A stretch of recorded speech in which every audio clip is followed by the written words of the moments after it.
You're watching a segment of The Splash, Greater West Bloomfield's news magazine show.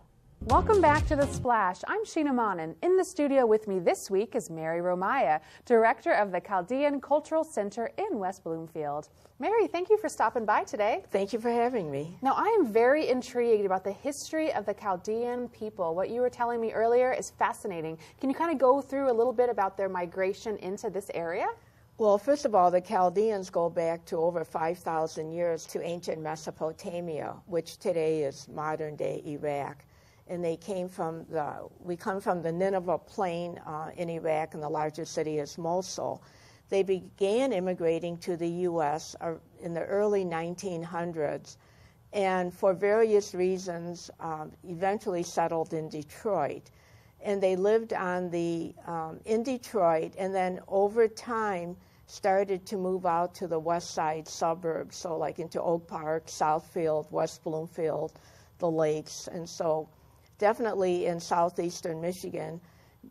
More recent newcomers have lived on the east side of Detroit, and then eventually into Warren, Sterling Heights, Utica areas. Awesome. So here specifically in the greater West Bloomfield area, there is a cultural center, right? Right. How does the cultural center help the Chaldean people to connect with their past and with their roots? Well, one of the main things that the Chaldean Cultural Center has done is build a museum.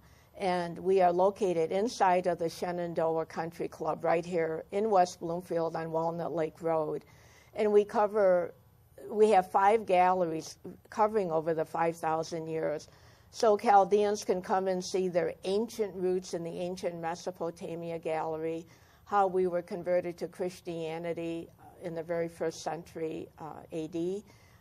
The Village Gallery is an immersive environment, and Chaldeans can see how our predecessors lived in the village. We have a woman making bread, a man in the farm fields, and then a large part of the museum, and an interesting part for the Chaldeans, especially here, is our immigration story, how we came to America, specifically why we came into Detroit, how we got into the grocery business, which was the main business that the earlier pioneers were in, and then Chaldeans today.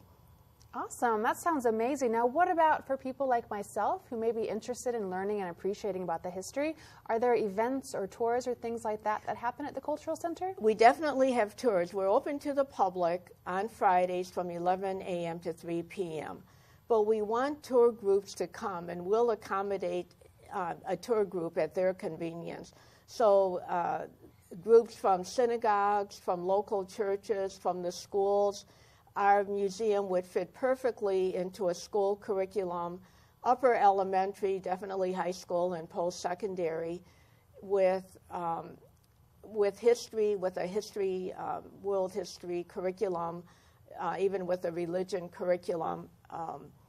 But we definitely invite tour groups, and if they call 248-681-5050, we'll be happy to accommodate them. We're very proud of our history, and we built a museum to share our history, to honor our pioneers, to teach our own children and grandchildren about who the Chaldeans are, hoping that they embrace their traditions and culture, but also to the public at large. We want the people to know that the Chaldean, who we are Arabic speaking. We do come from Iraq, but we are not Arabs. And we do belong to the Chaldean Rite, one of the Eastern rites of the Catholic Church. So we are fully united with Rome. That sounds so fascinating. How awesome. Now, tell me a little bit about the history of the Cultural Center itself. How long has it been around? How long have you been involved? The Cultural Center, the concept of the Cultural Center started in 2003. And so there's been a core group who's actually been working on the Cultural Center for 14 years. I have been the executive director for the past 7 years, but during that time, even though the highlight of our work has been the Chaldean the museum, but we have had events. We've had seminars for local police, for hospitals, for educators to send staff to learn as part of cultural diversity training, to learn about the Chaldeans and some of our cultural background, but also some of our traditions. Wow, that sounds all-encompassing, and I can't wait to stop by myself. Great. Thank you so much for stopping by and giving us some of your time today. Thank you. Once again, we've been talking with Mary Romaya, Director of the Chaldean Cultural Center in West Bloomfield. Thanks for watching a segment of The Splash. To catch the entire show or other segments, watch us on Comcast Channel 15 or AT&T Channel 99, or look us up online at thesplash.tv and listen to us on WBLD 89.3, the all-new Lakes FM.